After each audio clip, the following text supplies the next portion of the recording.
आज हम समाज शास्त्र के एक ऐसे विषय पर चर्चा करेंगे कि बहुत सारे लोगों को तो अभी ये भी नहीं पता होगा कि पन्यीकरण होता क्या है, पन्यीकरण है क्या।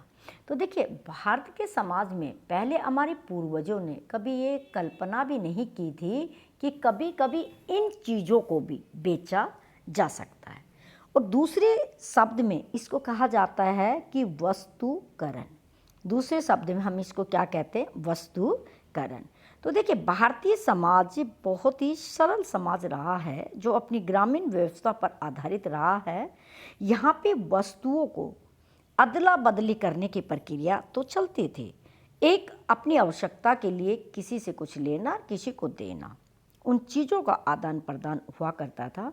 लेकिन आज वर्तमान समय में पूरी दुनिया पूंजीवाद की चपेट में आ गई है।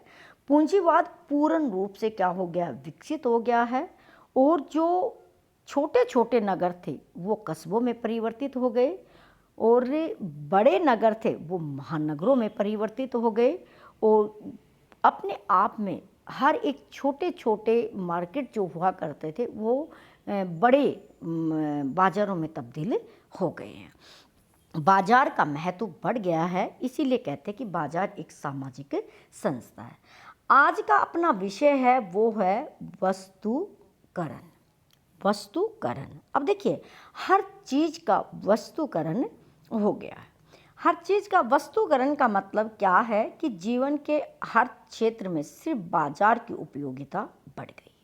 बाजार की उपयोगिता मतलब अगर आपको किसी को सलाह देनी है, किसी को कुछ पूछना है, तो भी पैसे में काम होता है। आज हर एक व्यक्ति अपना श्रम बेचता है, अपना ज्ञान बेचता है, अपना कौशल बेचता है। यहाँ तक कि आज हम इस घिनौने चीज़ की बात जो कर रहे हैं, पन्यीकरण, एक दूसरा शब्द है पन्यीकरण। उसमें क्या हो रहा है कि शरीर के अंगों तक को क्या किया जाता है? बेचा जाता है। तो देखिए कि आज ये समाज के लिए एक, कहते हैं ना, कार्ल मार्क्स है वो पूंजीवाद का कठोर विरोधी था। पूंजीवाद को किसी भी हालत में सहन करने के लिए नहीं था कि जब पूंजीवाद स्थापित हो जाएगा तो व्यक्तियों के साथ जो होगा वो समाज में गरीब व्यक्तियों के साथ अच्छा नहीं होगा। तो हमारा जो जीवन है वो हर क्षेत्र में चारों तरफ देखो बाजार ही बाजार नज़र आता है। आप सुबह उठते हैं, सुबह से लेकर शाम तक कोई भी चीज़ ऐसी नहीं है कि जो ऐसी लगती हो कि जो हम बाज़ार से ना लेके आते हो, जो चीज़ बाज़ार से नहीं आती हो। एक मैं उदाहरण के बताऊंगी कि प्रकृति जो भी कुछ हमें देती है वो हमें उपहार में देती है। और आज व्यवस्था क्या है? आपको हर चीज़ पैसों में मिलती है। कभी हमारे पूर्वजों ने या हमने कल्पना नहीं की थी कि पानी जो है उसका वस्तुकरण हो सकता है। आज बोतलों में पानी, टंकियों में पानी, आज टैंकर के माध्यम से घरों में पानी, यानी कि हम पानी जो प्रकृति हमें एक उपहार के रूप में देती है और जीवित रहने का एक सबसे ज़्यादा प्रबल क्या है हमारे लिए साधन है, वो भी आज हमें क्या होता है कि हमें खरीदना पड़ता है। तो पानी का क्या हो गया? वस्तुकीकरण हो गया।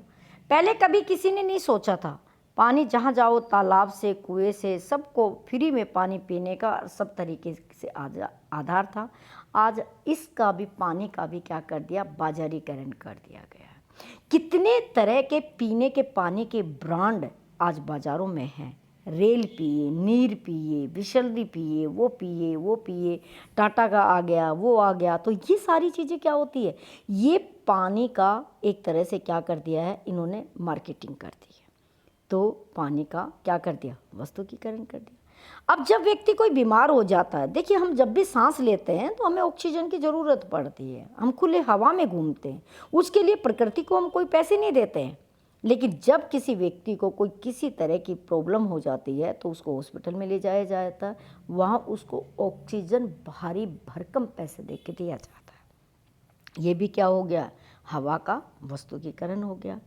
और भी, और यहाँ तक आप देखिएगा, अगर किसी व्यक्ति के शरीर का कोई अंग अगर खराब हो जाता है तो एक गरीब व्यक्ति कुछ पैसों के लिए अपनी किडनी को क्या करता है?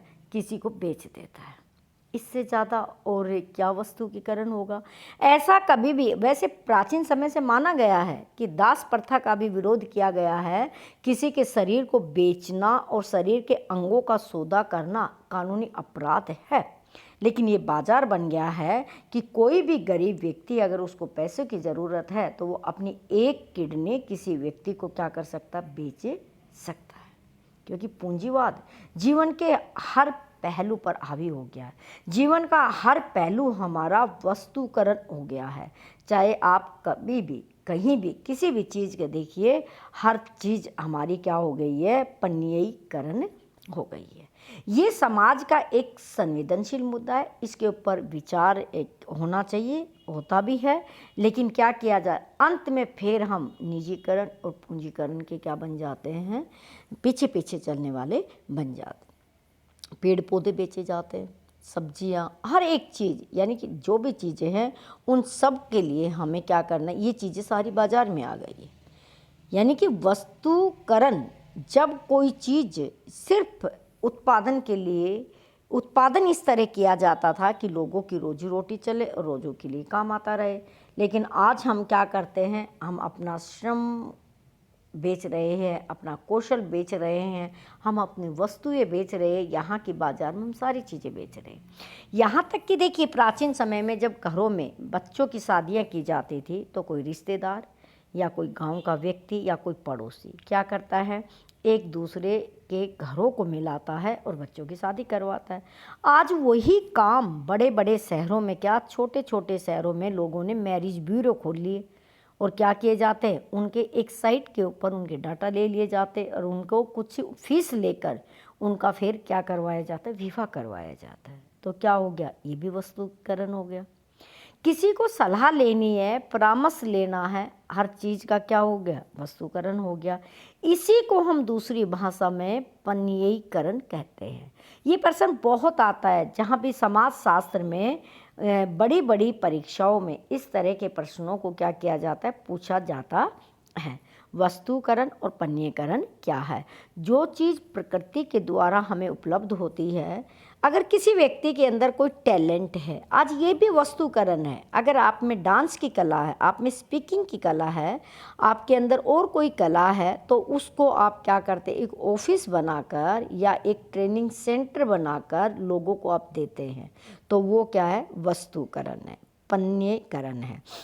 इसी तरह ये सलाह, ये सब पहले परिवारों में दादा दादी, नाना नानी और घर के बड़े बुजुर्ग बच्चों को दिया करते थे, औरतों को दिया करते थे, और छोटे आदमी जो भी उनसे छोटे होते थे उनको सलाह देते थे। आज इन्हीं सलाह को प्राप्त करने के लिए हमें सलाहकार के पास जाना पड़ता है। इट मीन्स ये भी क्या है, वस्तुकरण है, पन्नीयीकरण है।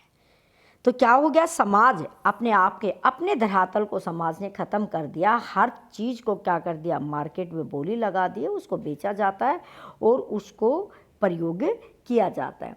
देखिए, मार्क्स हमेशा पूंजीवाद का प्रमुख आलोचक रहा है। उनके अनुसार ये था कि वस्तुकरण की इस प्रक्रिया में समाज ने अपना नकारात्मक प्रभाव छोड़ा है। क्योंकि समाज नकारात्मक प्रभाव, या तो वस्तुकरण होना तो केवल एक उदाहरण है, लेकिन आधुनिक समाज में इसके अनेक उदाहरण हमारे समक्ष है। आप और तो क्या है, देखिए अब नई है, आजकल क्या होता है कि बहुत सारी औरतें क्या करती है कि बच्चे पैदा नहीं करना चाहती। वो बच्चे चाहती है कि खुद पैदा ही नहीं करे, क्योंकि अगर वो बच्चा करेगी तो उसके शरीर की सुंदरता क्या होगी, ख़त्म हो जाएगी। तो किराए की कोख भी ले ली जाती है और किसी दूसरी औरत से क्या किया जाता है, बच्चा पैदा करवाया जाता है।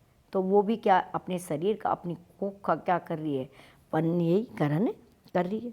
तो इस तरह और भी बहुत सारे हैं जो लोगों के शरीर के साथ खेलकर, जो लोगों के दिमाग के साथ खेलकर, जो लोगों के सामान के साथ खेलकर, या हर तरीके से क्या किया जाता है, अपनी हर एक चीज़ को बेचा जाता है जिससे पहले हमने कभी कल्पना भी नहीं की थी। वो आज के समय में क्या कहलाती है, पन्नीयीकरण कहलाती है या वस्तुकरण कहलाती है। इसको समझना जरूरी है। देखिए, टेलीफोन के माध्यम से हम इन चीज़ों को क्या करते हैं, इधर उधर करते हैं। आज मानव अंग भी इसके एक दायरे में आ गए। यद्यपि इस प्रकार का व्यापार या जिन्होंने गैर कानूनी तो है ही है, लेकिन ये क्या है, अमाननीय भी है। ये हमारे समाज के लिए एक तरह से क्या है, बहुत ज़्यादा भयंकर क्या है, खतरनाक है। इनको हर तरीके से क्या किया जाना चाहिए, समाज से ख़त्म करना चाहिए, नहीं तो ये हमारे समाज को क्या करेगा, बहुत ज़्यादा परेशान करेगा। जितने भी किताबें, समाचार पत्र है, वो सब, पानी की बोतलें, मोबाइल, इन सारी चीज़ों को क्या माना जाता है, वस्तुकरण का उदाहरण माना जाता है। प्राचीन काल में भी निर्धन लोगों को दासों के रूप में खरीदा और बेचा जाता था। जब तो दासों को बेचा जाता था, अगर उनको दास बना लिया तो उनको बेच दिया जाता था। लेकिन आधुनिक समाज में ये तो सभी स्वीकार करते, इस चीज़ को मानते हैं कि पैसों की खातिर सभी अपनी आजीविका चलाने के लिए अपनी मेहनत को बेचते हैं। लेकिन लोग अपने श्रम को बेचते और पैसे वाले पूंजीपति जो लोग होते हैं वो विभिन्न प्रकार के श्रम और कौशल को क्या करते, खरीदते हैं। खरीदे गए जो भी कौशल व्यवस्था होती है उसको अधिकतम लाभ पूंजीपतियों को ही उससे पहुंचता है। मजदूर जब भी काम करता है उसको थोड़ी मजदूरी दी जाती है और उसके बाद जो भी मुनाफा होता है वो सारा पूंजीपति के पास होता है। मार्क्स के अनुसार केवल पूंजीवादी समाज में ऐसी व्यवस्था पाई जाती है, बाकी समाजों में ऐसा देखने में अभी कहते हैं कि नहीं मिलता है। तो आज के युग में भारत में जब हम देखते हैं कि वस्तुकरण का मामला क्या है, किस तरह से वस्तुकरण का मामला है, तो आज के युग में भारत में इस बार ये जो प्रक्रिया है अच्छी तरह से उसका परीक्षण हम लोग क्या कर सकते हैं। जो चीज़ें पहले बाजार विनिमय के हिस्सा नहीं हुआ करती थी वे आज वस्तु के रूप में बाजार में क्या होने लग गई है, उपलब्ध होने लग गई है। एक एग्जाम्पल के तौर पर देखा जाए तो परंपरागत रूप में शादी विवाह की व्यवस्था करना परिवारों का काम था, परंतु आज इस काम के लिए अनेक पेशेवर मैरिज ब्यूरो वेबसाइट खुल गई है जो शुल्क लेकर लोगों को सुयोग्य वर और वधू खोजने में क्या करते हैं, मदद करते हैं। इसी प्रकार बहुत सारी अन्य निजी संस्थाएं खुल गई है जो दूल्हा दुल्हन को सजाने का लेकर, व्यक्ति के व्यक्तित्व विकास को लेकर और अंग्रेजी बोलने का अभ्यास कराने के लिए, हुनर कौशल खिंचाने के लिए, खाना बनाना आदि आदि काम के लिए क्या करते हैं, पैसे वसूल करते हैं। आज जीवन में सफल होने के लिए मनुष्य को पेशेवर संस्थाओं के पास जाना पड़ता है, उनका सहारा लेना पड़ता है। पहले सामाजिक व्यवहारों जैसे अच्छे आचरण के लिए, शिष्टाचार के लिए, इन सब के लिए परंपरागत परिवारों में ही क्या होती थी, सहायता मिल जाती थी। लेकिन अब ये काम निजी संस्थाएं पैसे लेकर कर रही है। उसके पीछे भी एक बहुत बड़ा कारण है, क्योंकि आज संयुक्त पारिवारिक व्यवस्था हमारी क्या हो गई है, ख़त्म हो गई है। और जब से संयुक्त परिवार की व्यवस्था हमारी ख़त्म हुई है तब से हमें इन चीज़ों की क्या पड़ी है, आवश्यकता पड़ी है। क्योंकि माँ बाप दोनों ही क्या करते हैं, जॉब करते हैं। बच्चे क्या उस समय क्या होते हैं, बहुत सारी चीज़ों से वंचित रह जाते हैं। तो फिर बाद में उनकी पर्सनैलिटी को डेवलप करने के लिए उनको इस तरह के पेशेवर समाज में, पेशेवर बाज़ार में जाकर क्या करना पड़ता है, हेल्प लेनी पड़ती है। तो हम अच्छे तरीके से कह सकते हैं कि आज सभी जिन चीज़ों का, सामाजिक व्यवहारों का वस्तुकरण हो गया है वो आज पैसे से कोई भी चीज़, व्यवहार हो, हुनर हो, कौशल हो, खरीदा जा सकता है। यहाँ तक कि शिष्टाचार का पाठ भी नैतिक शिक्षा द्वारा निजी संस्थाएं क्या कर रही है, पढ़ा रही है। अगर आपको शरीर में कोई अंग स्थापित करना है तो आप वो भी खरीद सकते हैं। अब मार्केट से कोई चीज़ बाहर नहीं है, हर चीज़ आपको मार्केट क्या करवाएगा, उपलब्ध करवाएगा। बाकायदा आपको उसकी जानकारी होनी चाहिए कि कौन सी चीज़ें कहाँ पर उपलब्ध होती है। तो इसको हम कहते हैं वस्तुकरण, पन्यीकरण। ये समाज शास्त्र का एक बहुत ही महत्वपूर्ण विषय भी है और इस विषय पर सकारात्मक और नकारात्मक दोनों ही तरह के क्या है, प्रभाव भी है। और भारतीय जो समाज रहा है वो शुरू से सहयोग का समाज रहा है। इतना वस्तुकरण कभी भारतीय समाज में देखने को नहीं मिला, लेकिन वर्तमान समय में पश्चिमी सभ्यता का जो प्रभाव भारतीय समाज पर है उससे आज भारत का समाज में पन्यीकरण से, वस्तुकरण से अछूता नहीं है। Thanks for watching. अगर आप चैनल पे नए हैं तो प्लीज़ आप चैनल को सब्सक्राइब कीजिएगा, वीडियो को लाइक कीजिएगा, शेयर कीजिएगा। Thanks for watching.